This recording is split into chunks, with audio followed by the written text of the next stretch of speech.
This video is for Math 0232-1332 as we start Chapter 7 in this third unit of the semester.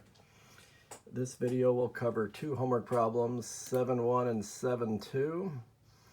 7.1 is about percents and 7.2 is personal budgeting. Express the decimal as a percent. Okay, so this is going to go both ways. If you have a decimal like 0.23, for example, this is a decimal version of a number. It's equivalent to 23%. And we're about to hit a financial chapter here where there's a lot of stuff that's used in the real world, actually. And in the real world that uses this stuff, they usually quote things in percents, but then when you do calculations, you have to work in decimals. And you can go the other way too. If you have 77%, you can change it to a decimal by making it 0.77. And if the problem quotes a percent, we always want to change it to a decimal. If we're working a formula and we get a decimal answer, then we usually change it back to a percent in the end. So that's why we want to be good at going back and forth between these. You can do this one of two ways. If you're going from a decimal to a percent, you either move the decimal 2 to the right or multiply by 100.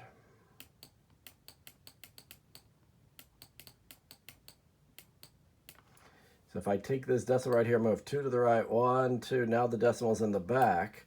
And when decimals are in the back, we don't write them. So 23 is technically 23.0. We just don't write it that way. But if you don't see a decimal in a number, it's assumed to be in the back of it. So moving the decimal from the front of the 23, it takes 2 places to get it to the back. That's how you change a percent to a decimal. Or you can type 0.23 times 100 literally. If you ever multiply a decimal by 100, that turns it into a percent, 23%. To go the other way, from a percent to a decimal, it's really the opposite process. You either go 2 to the left with your decimal, 2 to the left. This is supposed to be a 2 here. 2 to the left, or you divide by 100.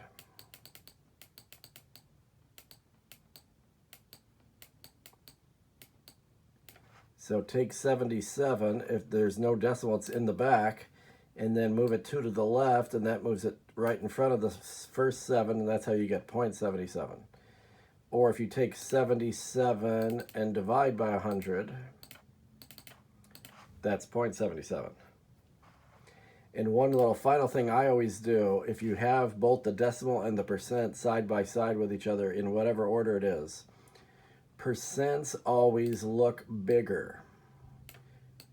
If you have both versions and you're looking at both of them, the bigger one, the bigger looking one should be the percent. Decimals look smaller and percents look bigger. So the reason I'm pointing this out is sometimes somebody's on a test and they have 0.23 and it says change it to a percent. They go, okay, I know I'm supposed to move 2 one way or the other, but I can't remember which way I'm going to. Then write it both ways. If you go 2 this way, it's 0023. If you go 2 this way, it's 0023. If you go 2 this way, it's 23. And you're starting with a decimal and trying to change it to a percent. So the decimal should look smaller. 0.23 is smaller than 23. That's why this one's the percent. The percent should look bigger. So if you have 0.23 and you think the answer is 0.0023 for the percent, that's clearly wrong because now your percent looks smaller than the original number. The more zeros in front of a decimal, the smaller it is. And likewise here, see how 77 is a percent, and then my answer is 0.77. I didn't go 2 this way and make it 7,700. Now, if you did that, the decimal would look bigger than the original percent would, and percents are always bigger. So see how they have a decimal waiting on the first homework problem, 0.24, and they want a percent. So that's when you either move the decimal over twice, and now it's in the back, so we just write 24, or you take a calculator out and type 0.24 times 100, and you get 24 that way. And notice the answer is a percent, and 24 is bigger than 0.24. Would you rather have $24 or 24 cents? $24 is bigger. The percent should always look bigger in the end when you have both answers side by side to each other.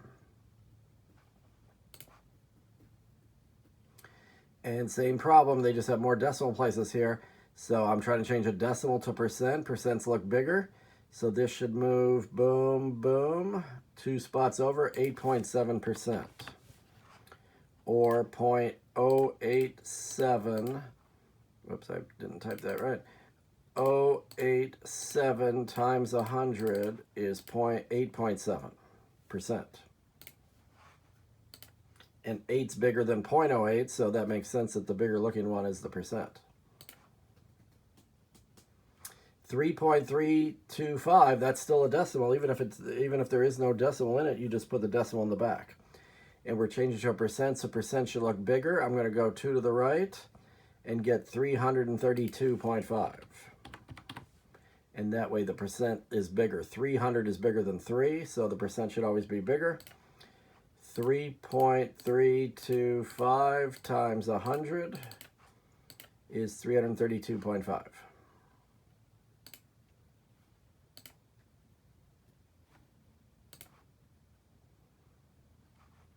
This is the same kind of problem, just it's exactly the same, just different numbers. So move it over twice, 319.4. Move it over twice or multiply by 100. They put the same kind of problem twice in a row for some reason. Okay, now this has an extra step to it. Now we're starting with 1/2 on number 5, and they want that as a percent. This has one extra step, and this is an easy step. If you start with a fraction instead of a decimal, take a calculator out. Any fraction literally means division. So if I literally type 1 divided by 2, that's what 1/2 is. And maybe you know this decimal anyway, but most people know that 1/2 is 0.5 as a decimal. But if you don't, you can use a calculator. So now you change it to 0.5 first, and now the rest is like the first 4 problems. So we can move this decimal over twice, and then it's going to end up there in the back, and at any empty space you need to put a 0 for it. So this is 50%. 0.5, 1/2 is 0.5 or 50%. And even if I do 1 divided by 2 times 100, there's 50 right there that way too.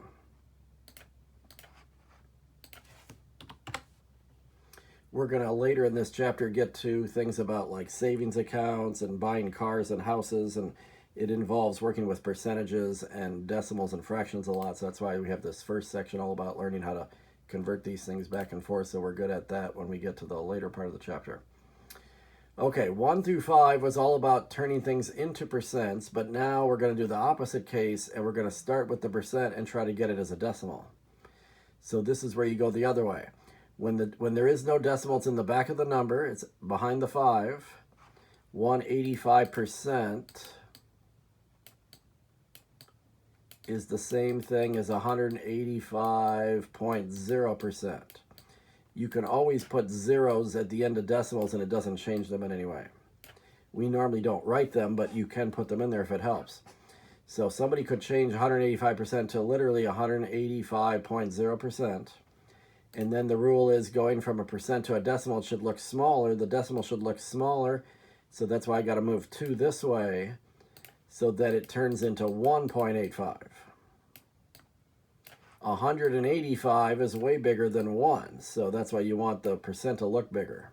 That's always my double check at the end. If I have them both side by side, the percent should look bigger. Would you rather have 185 point something, or would you rather have 1 point something if you're talking about money? I would rather have $185 and whatever cents versus $1.85. So the bigger one is clearly the 185, and the smaller one is the 1.85. Decimals always look smaller, percents always look bigger when they're side by side with each other.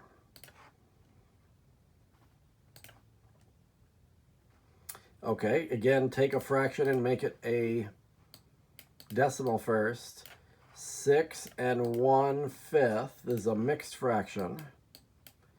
So first you want to change it to an improper fraction. This is taught in elementary school. Actually, you go 6 times 5 and get 30. And then you add upward and get 31 over the original denominator. 31 over 5 is the same thing as 6 1/5. And partly another way to see that is 1/5 is 0.2. 1 divided by 5 is 0.2.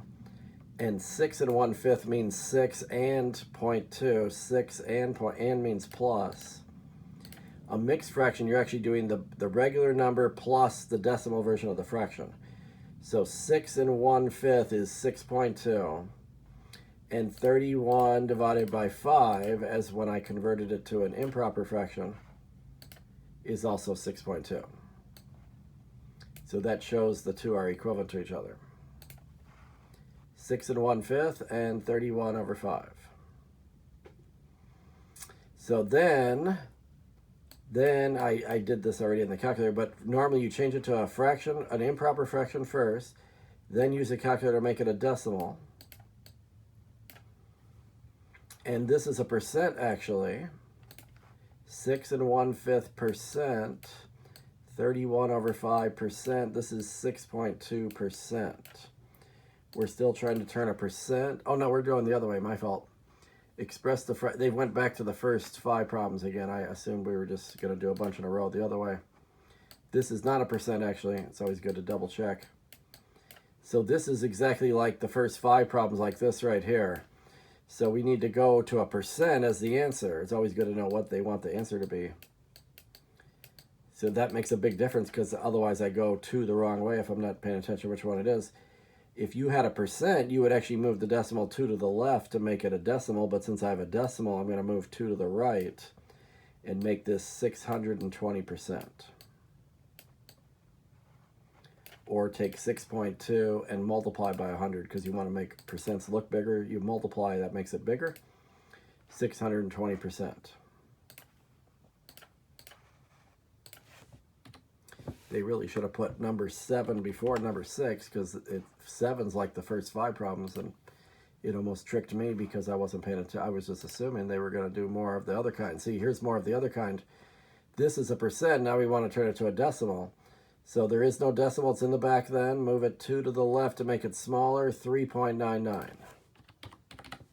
Or if you're going from a percent to a decimal, it should get smaller, so that's when you divide by 100. Dividing makes things smaller, multiplying makes things bigger. 3.99 as a decimal. 399%, if say there's like inflation and it's a 399% increase in egg prices that happened a few months ago, and then as a decimal, that means you're multiplying by 399. It's like everything's 4 times what it used to cost. Same exact problem, move the decimal over twice and get 1.66, or divide by 100.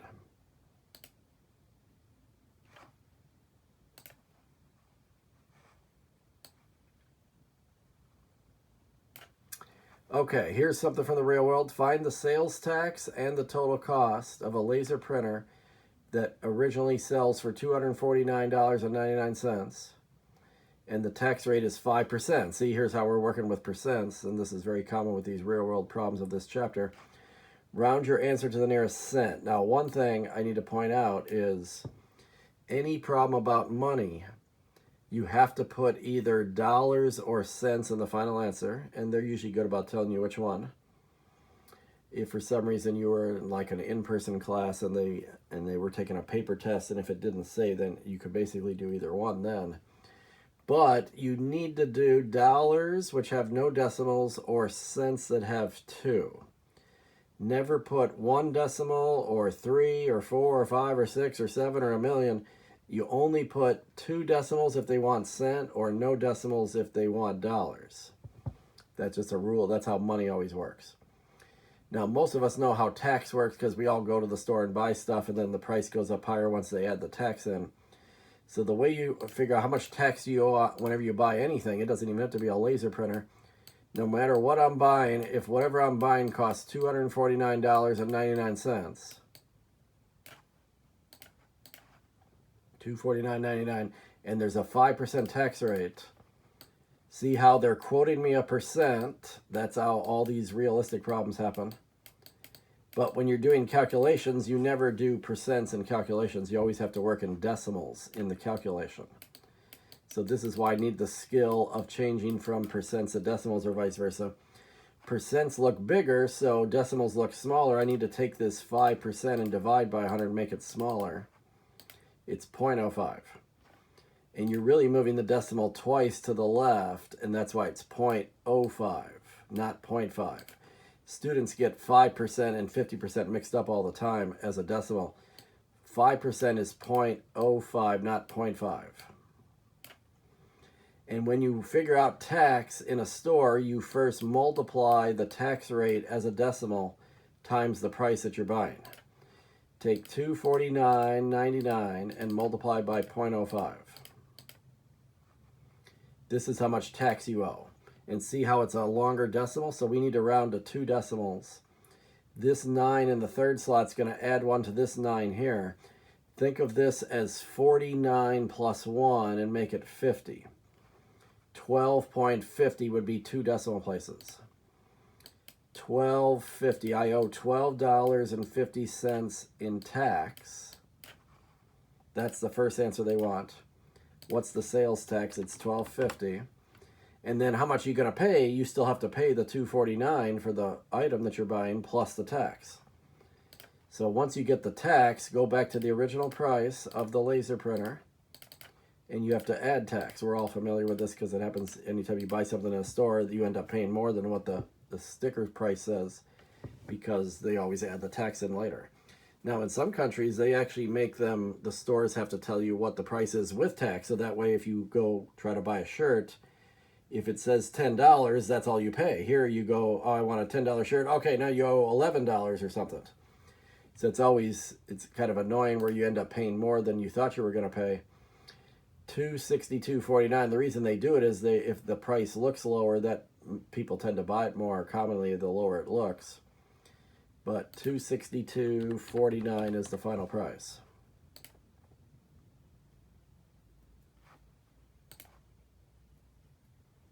Same kind of problem. So we want to get an espresso machine, maybe for at home, and it costs $30.95 at Walmart or wherever else you buy stuff. And then there's again a 5% tax rate, round to the nearest cent. Exactly the same problem, just the price is different.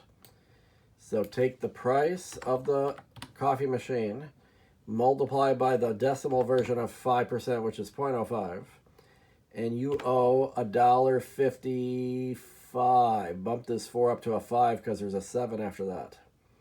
If the third digit is 5 or higher, you got to add 1 to the second digit. Otherwise, you don't. So it's either $1.54 or $1.55 as soon as you see that. And this one's $1.55 for the sales tax. Now go back to the price of the espresso machine and add the tax of $1.55. So you thought you might be paying $30, but instead it's $32.50.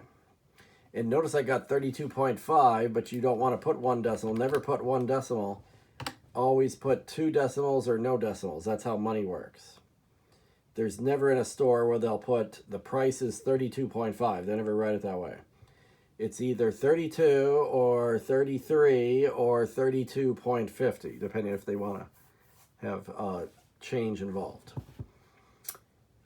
And see, this is a trick stores do too. This is really a $31 coffee machine, but they write it as $30.95, or commonly they'll do $29.99 or $29.95. By making that front number go to a 2 instead of a 3, there's a trick to the mind.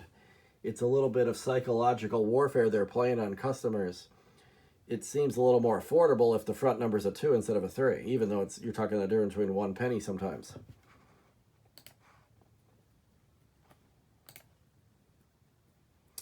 Okay, here's a wireless mouse that costs $25.99. Now the tax rate is 4.8%. $25.99. And it's 4.8% rather than 5%. So move this decimal over twice and make it 0.048.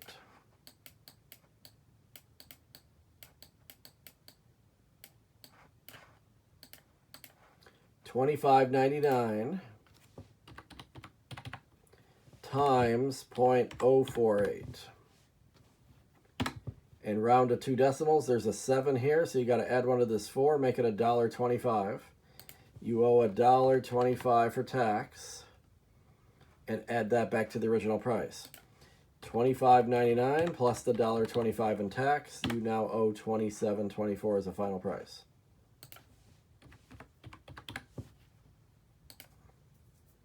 That's the third example I had of that one, and this one, the tax rate was different at least. Every state can set their own tax rates, and some do them higher or lower than others. Okay, so there's this is a different kind of problem. What's happening now is there was a diamond ring that used to be just under $1,000, and they're having a sale. There's a 23% off sale, something like that, 20% off sale. Every store has a sale at some point. So now the price has dropped to $789.99. They took over $200 off of it. Find the percent reduction. So there's two kinds of problems. And if it's an increase or a decrease, it's obvious because the original price was $999.99.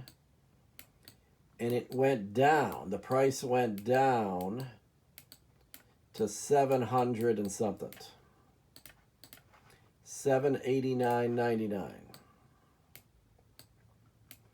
Or like when eggs prices went up recently, then you can tell that they're higher now.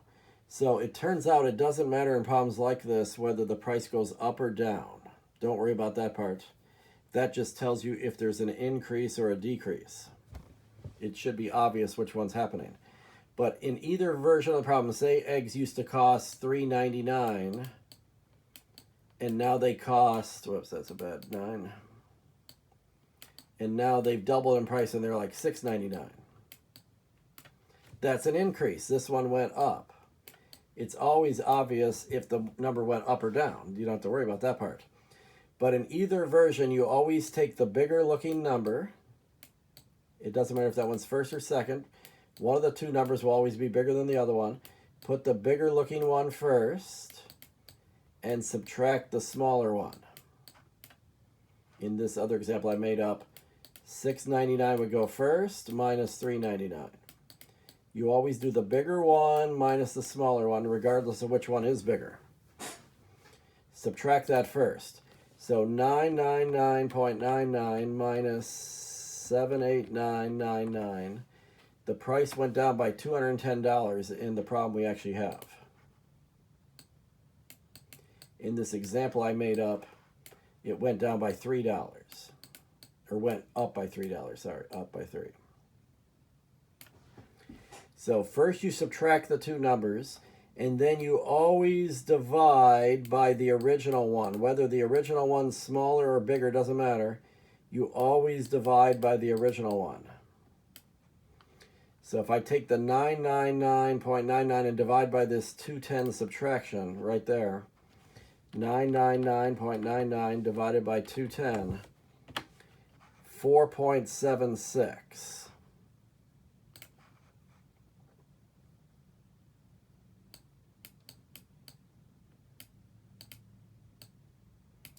That's the percent decrease. Or I guess they used a different word, but decrease. The price reduced by 4.76%.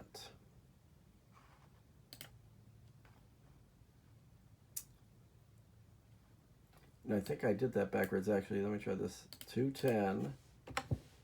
You divide by the original price. Yeah, I'm doing this backwards. So do the subtraction, and then you divide by. You don't do the original price divided by the subtraction. It's the subtraction divided by the original price, because what I should be getting a decimal here, not a percent. That was why I knew something was wrong. So 0.2100 whatever, 0.21. So let me get rid of this.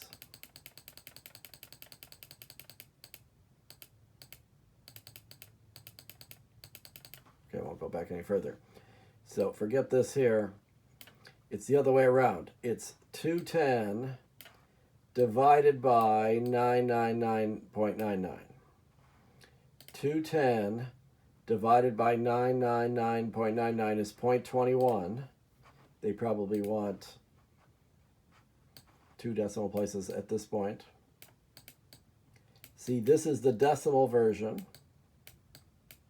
We then are probably going to write this as a percent in the final answer. They want to know what's the percent decrease or reduction. So now you move this over twice and say 21%. This is like a 21% off sale. In my egg price example, if you get the subtraction to be 3, then you divide by the original number. 3 divided by $3.99 is 0.75, so that's a 75% increase. So you always divide by the original one.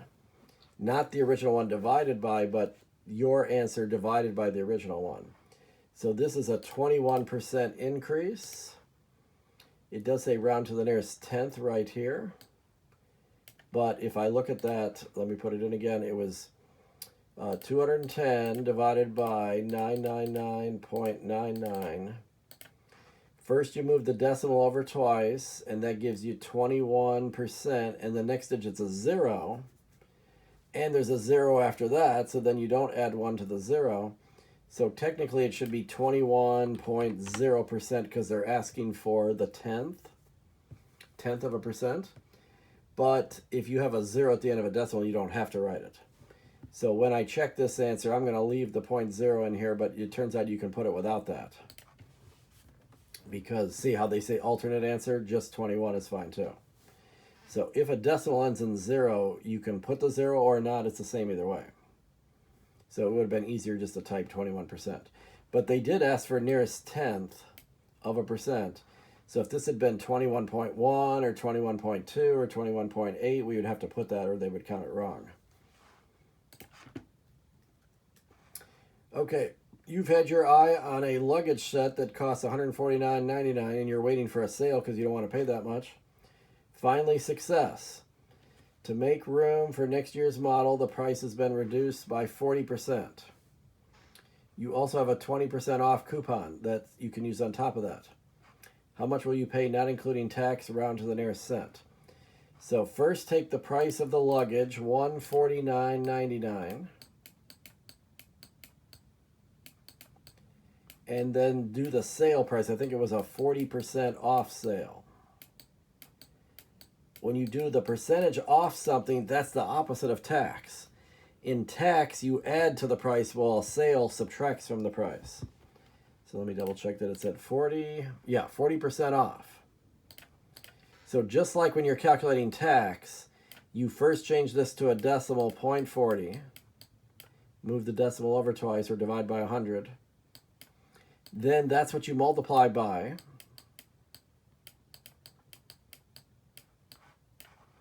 $149.99 times 0.40. They're going to take $60 off because this 99 cents right here, there's a 6 after that. So one way of thinking about this is think of 5999 plus 1. It would be 6000. So 60.00. This is $60 off. If this was about tax, you would add $60 to the price, but instead we're going to subtract the original price minus $60. See, this helps a lot because instead of paying $150, you're now under $100 for this luggage. $89.99 is what you owe now for the luggage. That, or not what you owe, but that's what the price has been reduced to. It used to cost $149, now it's down to $89. And you got a coupon. You got a coupon that says 20% off. So now you multiply by another 0.20. Change 20% to a decimal. Take this and multiply by 0.20 and you get to take more off. Now another $18 is going to come off because you're adding 1 to this 99. $17.99 plus a penny is $18. So take 18 more dollars off. $89.99 minus another 18 bucks. Now you're down to $71.99. That's the final price you pay, $71.99. It's less than half of what it originally costs. Now, one slight issue with this is you're not really getting 20% off the original price in this second step, because once you reduce it from the sale, you're multiplying the 20% to a smaller number than you would have if there hadn't been a sale.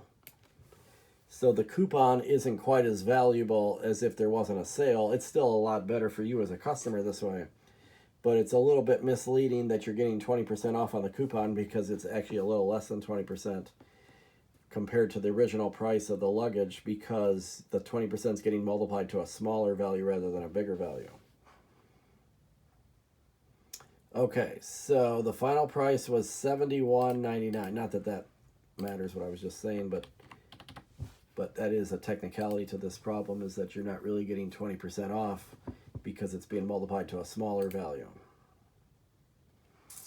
Okay, here's a computer monitor on sale for $219.99. It was reduced $60 from the original price. Find the percent reduction in price. So this is a backwards version of that problem from a couple problems ago. So the reduced price is $219.99. It went down from something to this. For some reason, they're not telling us what it used to cost. It's now on sale for $219.99. They don't tell you what it used to cost sometimes. I mean, sometimes they do, because they want you to see how much it dropped by. But somebody knows, oh, it was reduced by $60. So minus 60 is what happened here. The original price was subtracted by 60 to get this $219. See, that's the opposite step we did. Where was that problem? Here. See how I subtracted $9.99 minus $7.89 and got this $210 right here. Now you're being given these two numbers, and we're trying to figure out what was that original price. It's just a backwards version. Instead of subtracting, you need to add. Take $219.99, $219.99. If you add the $60, that takes you back to the higher price that it used to cost. It used to cost $279.99. And they dropped it by $60 to make it $219.99. So whether you're doing a percent increase or a percent decrease, you take the two numbers involved, the two prices involved, not the reduction amount, but the two prices involved. You subtract them, so the bigger numbers first, and that's literally what happened here. And that's 60. And then the 60 gets divided by the original one. Whether the original one's higher or lower doesn't matter, but it's the subtraction divided by the original price is always the value of the percent increase or percent decrease. So if I do 60 divided by 279.99, there's the decimal version of it, 214. So then they're probably going to want this as a percent in the end. So move the decimal over twice or multiply by 100. 21.4%, or maybe 0.5. I might have to bump that up to a 5, and I got to actually check how many decimals do they want in the final answer anyway. Round the answer to the nearest tenth of a percent, if necessary, and it is necessary here. So it's either 21.4 or 21.5 whenever they say round to the tenth. It's either what you see or you have to add 1 to that 4. And it all depends if the next digit was 5 or higher or not. Go back to the decimal. 214, the next digit's a 2. So then I don't add 1 to the 4, keep it as a 4. So this will be 21.4% reduction or decrease.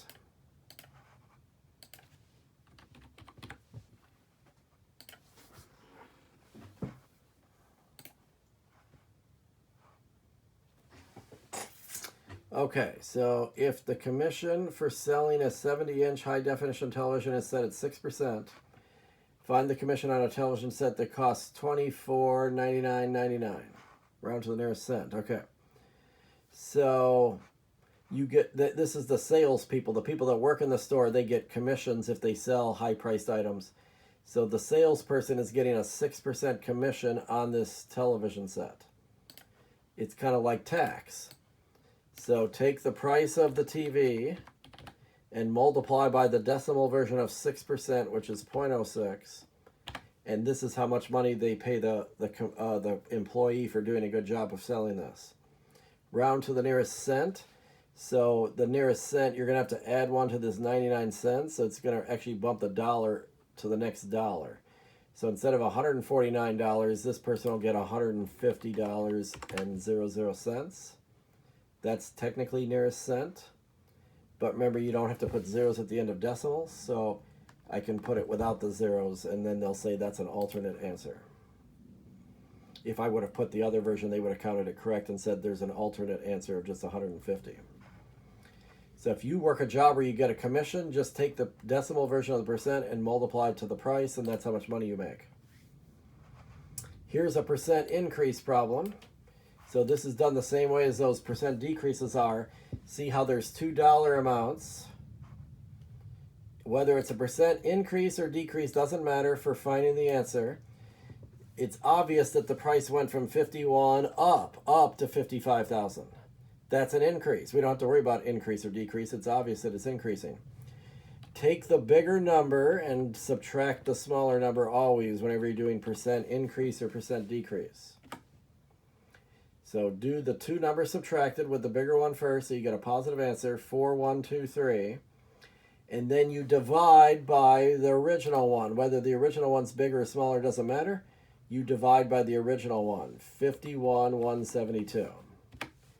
And now move the decimal over twice, 0.08 becomes 8 point, round to 2 decimals. So you have to move it over twice or multiply by 100 first. And now round to 2 decimals, 8.05, but there's a 7 after that, so make it 8.06. 8.06%.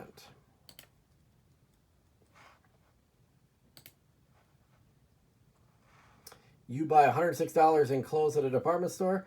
You can choose between coupons that offer $15 off your entire purchase or 25% off, which saves you more money. See, stores do this because some people can't figure out which one's better, and they might not do the better one, and that saves the store money. So the price was $106. You can just take $15 off if you want. One option is to take $15 off. Now you owe $91. But you want to pay the lower price. So if I take 25% off, would that be lower than $91 or not? Well, 25% off, you do the price times 0.25, and you subtract that from the original one. So 106 minus 2650. 106 minus 2650 is definitely better because we're taking more off. You could pay 79 instead of paying 91. How much will you save if you use the $15 off your entire purchase? How much will you save? You'll save $15 literally. But how much will you save if you use the 25% off? That's this $26.50. It's better to save more money.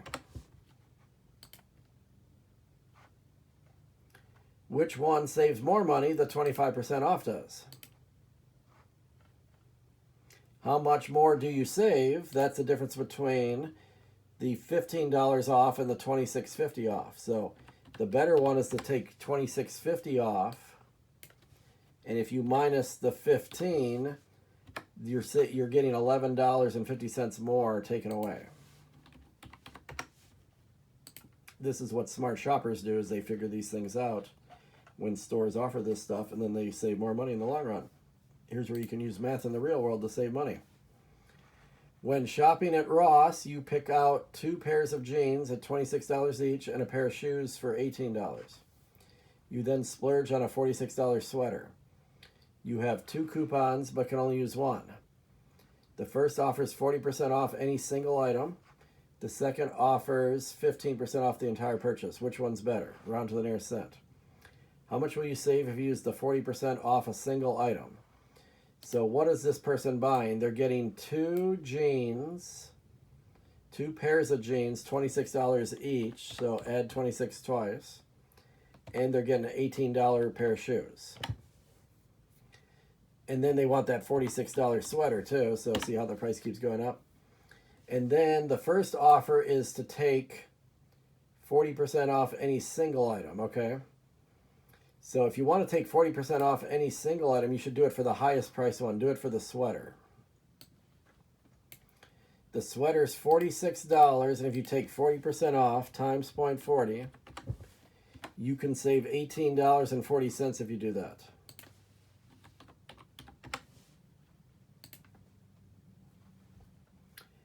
How much will you save if you use 15% off the entire purchase? That was this $116. The whole purchase was $116, and if you can take 15% off times 0.15, you can save $17.40 that way. Well, the $18.40 is better. I'll save more money if I do 40% off the sweater because the sweater costs so much compared to the other items. Okay, so there is the end of section 7.1, and there's not a lot of heavy math there at least. So we've done all 19 problems in section 7.1, which is halfway point of this video. Let me give you the magic word of this video, and we're starting a new 3rd unit now, so there'll be a 3rd theme. The first theme was all about cities around Texas, and the second one was sports teams in Houston. So this time I'm going to go into outer space and do planets. And the first magic word of chapter 7, and there should be 5 videos this unit, so you'll end up with 5 of these. The first one is the planet Saturn. Saturn, the one with the rings around it. Saturn. There was a scientist joking that Saturn is so light. It's big, but it's really light for its size. They said if you could get a bathtub big enough to put Saturn in, it would float. It's so light it would float on water. But then he joked, oh, but it would leave a ring around the bathtub, like when you take a bath in it. But that's just an astronomy joke for having rings around the planet. Okay, so that was 7.1. We got one more thing to do in this video, 7.2. Only 6 questions here because now these probably are going to take longer. So now we're doing personal budgeting. That's a good skill to have if you want to be good in your finances in life. What is the annual cost of a steak, eggs, and cheese bagel? Say you buy that every morning for breakfast, or maybe you do it once or twice a week on your way to work. What is that going to cost you annually? If you don't notice it at first, when you're doing this on a daily basis, at $4 doesn't seem like that much. But what if you're doing it a whole bunch of times? This says for breakfast every weekday. That's a lot. So there's 5 days in a work week. Weekday, I'm assuming that means Monday through Friday only. And then it's 52 weeks in a year. So I think this is just 5 days a week. Maybe they mean 7, but we can try it this way first. So if I go 5 days a week and 52 weeks a year, I'm going to buy this little breakfast sandwich 260 times. And each time it only costs $1.15. I mean $4.15. But if you pay this $4.15 260 times, you're paying a lot of money. You're paying $1,000 for a sandwich.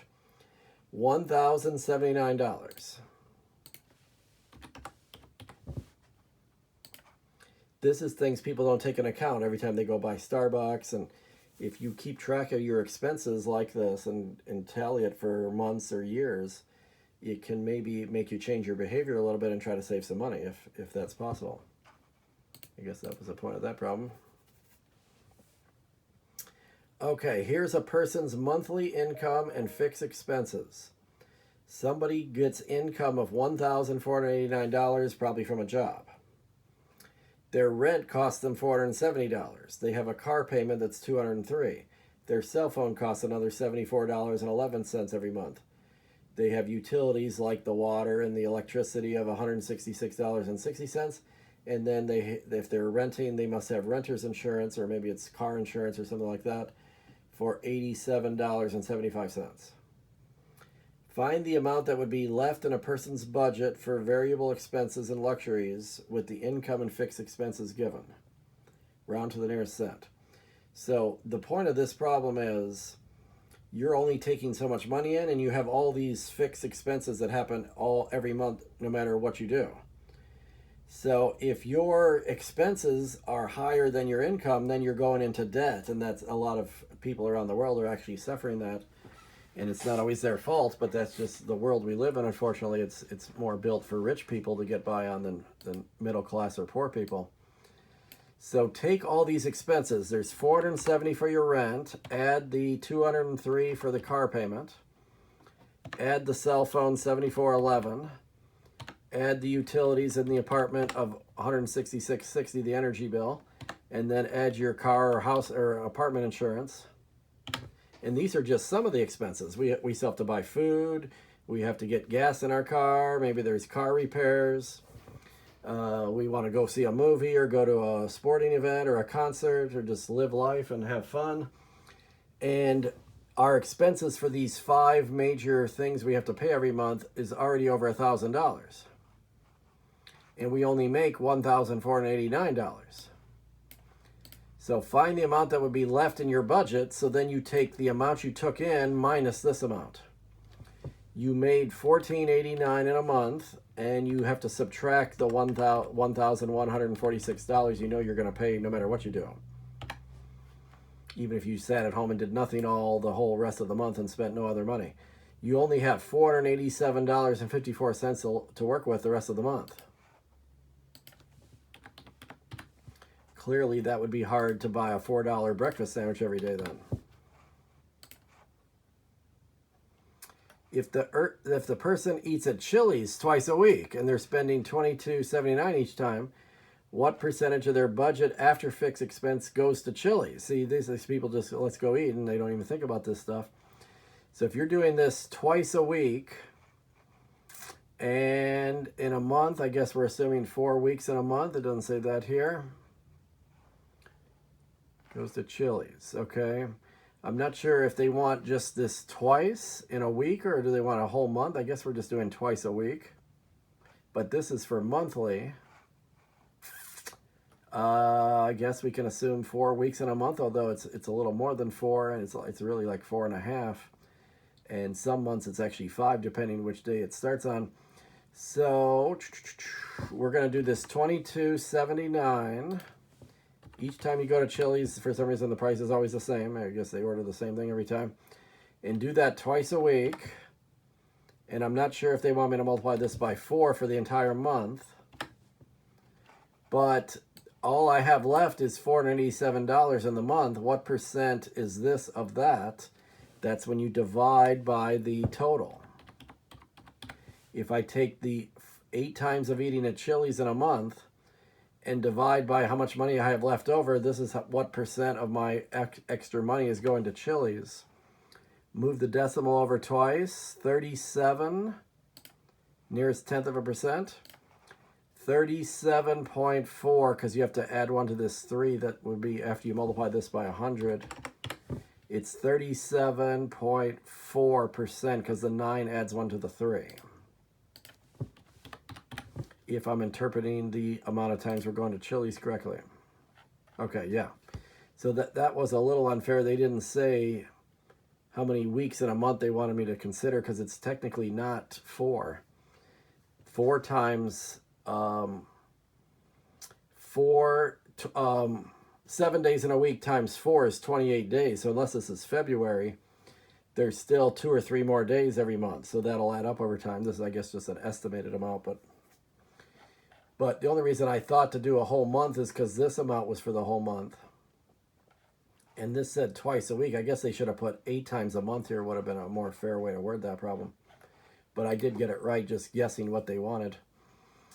Okay, here's a couple. They have the following fixed incomes and expenses, and similar to the previous problem.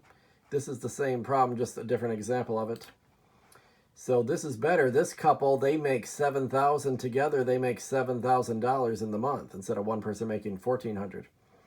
But they have a house instead of an apartment, and their house payment's almost $2,000. So $1,968.23. They're going to spend that much just on their house payment. Their utilities, like the energy and the water and any kind of bills like that, are $461.90. They have two cars apparently because it says car payments. $194.12 isn't too bad actually for car payments, especially if it's two of them. Oh no, there are two of them there. I'm sorry. So at one person's car is $194 and the other person's car is $308.49.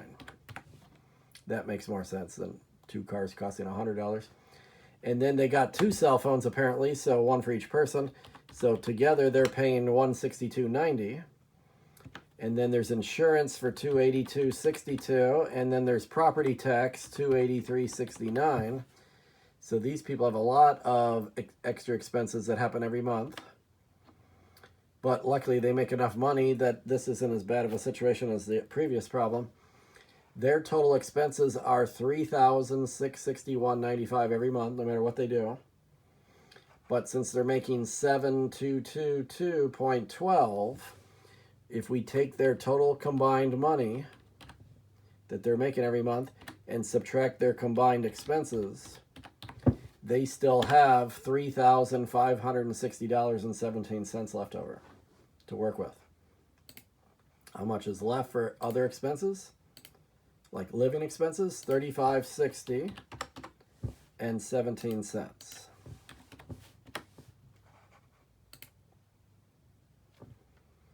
What if they save $1,100 per month for their kids' education, like when they get to college someday? What percentage of their budget after fixed expenses is saved, round to the nearest tenth? So this is unlike the Chili's problem where I had to figure out how many times I'm doing that in a month. This is a one-time thing every month. They're going to put away $1,100, divide that by the money they have left over to work with, this $35.60.17. And the $1,100 luckily is only happening once, so it's a little easier to figure that part out compared to the previous problem. So now multiply by 100 to turn it into a percent. So of their remaining money, they're spending 30.9% of their remaining budget is going to saving for children's college funds. And that's a good plan if you have children to do that. 30.9.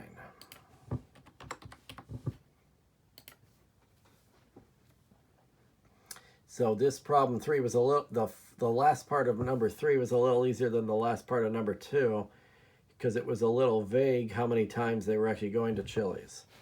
This is just a one-time thing. They're only doing this once.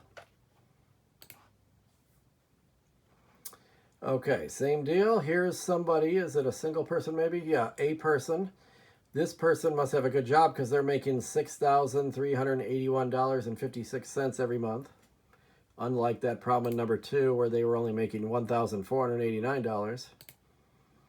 This person's making almost 6 times as much as the other one. Now they have a house apparently to themselves, so now let's start adding all the expenses together. Hold on to the income for a second, wait on this, but go right to where the expenses start. $1,936.27, they have to pay that every month. The utilities in the house are... I hit something where it wasn't registering anymore. Still not going. 4. There it goes. 0707. I was trying to place the calculator so you could see the numbers, but then what I was typing wasn't visible. Plus their car payment, because it's one person, $219.43. They have $127 insurance every month. They've got apparently a cell phone and internet plan that together is $128.21.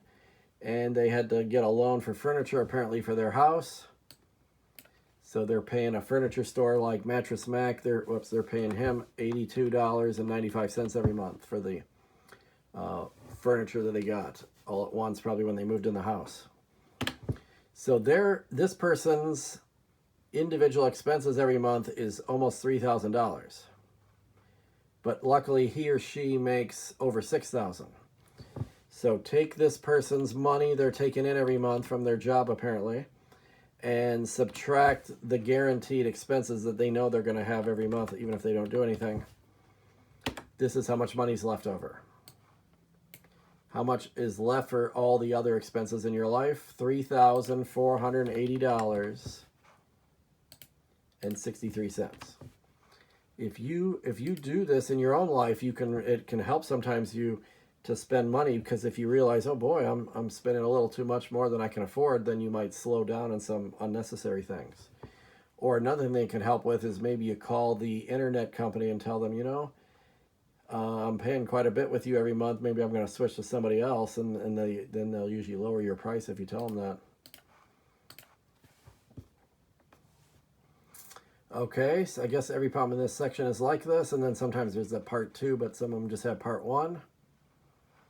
This one seems a little different though. Okay, so they find the amount they would need to be saved monthly to prorate the long-term expenses. Okay, round to the nearest cent. So somebody's paying car insurance $358.20 every 6 months. They have tuition and fees, so it must be a college student. That's $7,553 annually. They have to get books and supplies for school, $519 twice a year, both for the fall and the spring semester. Given these long-term expenses would require saving blank per month. Round to the nearest cent. Okay, so let's figure this out. Most of this is based on the year or the half a year. So we want to figure out, what does all this cost me for a whole year's time? In 1 year's time, I'm going to pay this car insurance twice, because you have to pay every 6 months. So I'm going to pay $358.20 twice in a year. And then I have annual tuition and fees, so that's once a year. And then I twice pay $519 for my school supplies twice a year, so add $519 twice. So these are long-term expenses. These are not like every month expenses like we've been doing. This person has to be ready for almost $10,000 in a whole year. So this is the amount for all these things in a whole entire year.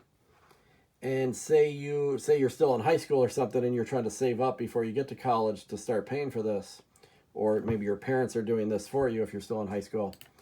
And given these long-term expenses, how much should be saved every month to be able to afford this for a whole year? Divide by 12, because there's 12 months in a year.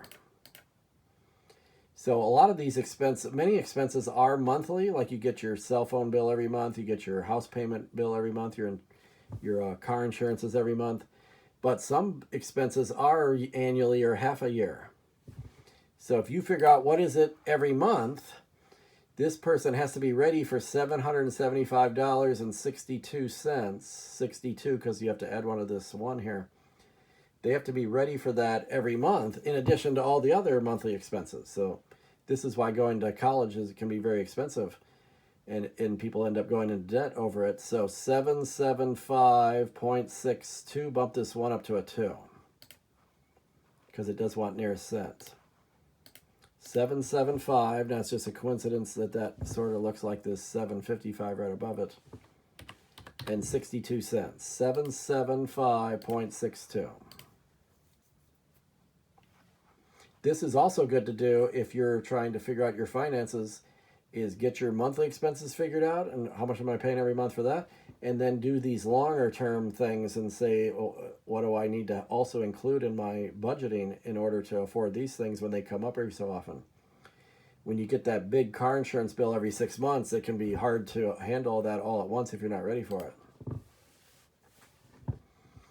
This is probably a similar problem, just different example. Somebody has homeowners insurance where they get a big bill of $846 once a year. Homeowners insurance is usually a once a year thing. And then you get a property tax, that's usually once a year too, but they're doing an example here where it's every 6 months. Property taxes, when you own a home, that goes towards like the schools and the roads and the courts and things like that, that tolls pay for. But that's where the money goes to the county or the city or the state to pay for things like that. Now, one good thing about property tax, if you do own a home, is you get to deduct this from your taxes so that you at least are saving some money that way. So there is that advantage. There's a disadvantage of having to pay this if you own a house, but then you get the advantage on your taxes for it. So take $846, that's a one-time-a-year payment. And then you have to add the $32.75.84. You have to add this twice because you pay that every 6 months. So here's somebody who's got this extra $7,000 every year they got to come up with. And maybe they don't have that in their back pocket at the end of the year. Oh no, where's my $7,000 I need for this? Unless you're like Elon Musk or Donald Trump, you don't have probably $7,000 in your back pocket to just, oh, here's another expense, let's pay this. So it's good to budget for these kind of things and do it per month. Even when you're not paying per month, if you figure out what is it per month by dividing by 12, then you should try to set this aside in your bank account and get ready for this so when the 6 months or the year comes up, you have the money ready to pay for this. 616.47. And then there's a 3 after that. So don't add 1 to the 7. Keep the 7 here. 616.47.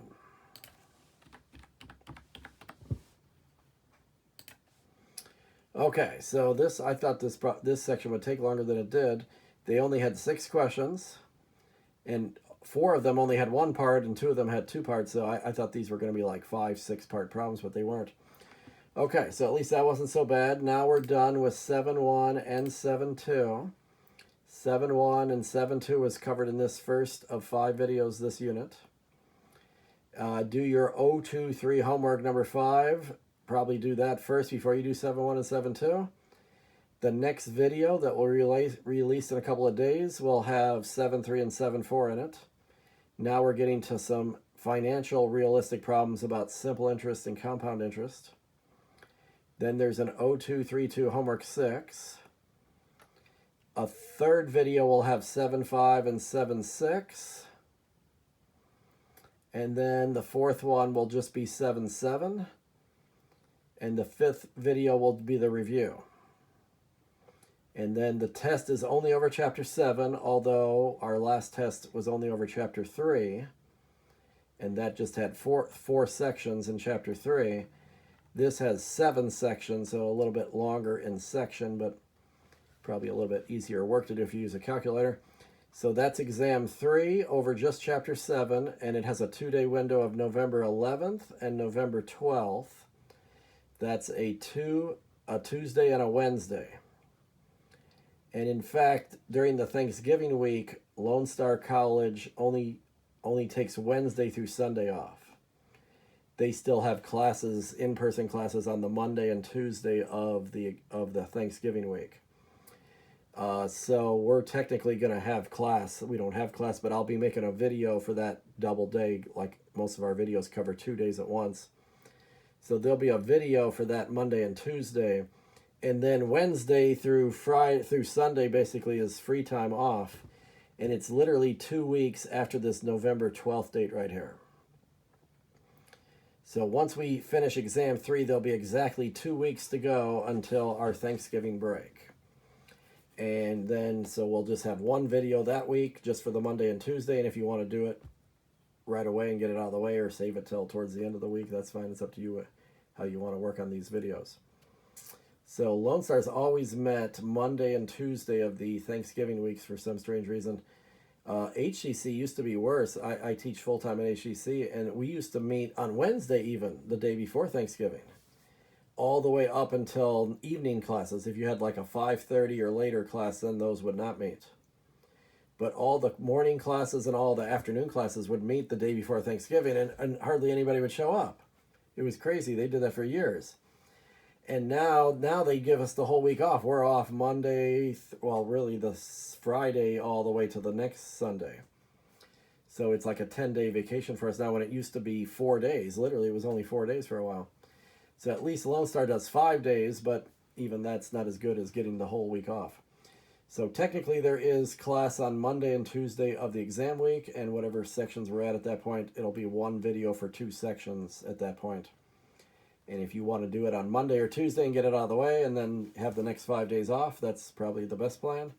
or somebody can save it and say, well, you know, I got some free time on the weekend after Thanksgiving. If you want to do it then, you could do that. Okay, so this is the end of video number 1 of 5 for the 3rd unit, and send me that magic word as soon as you found it in this video.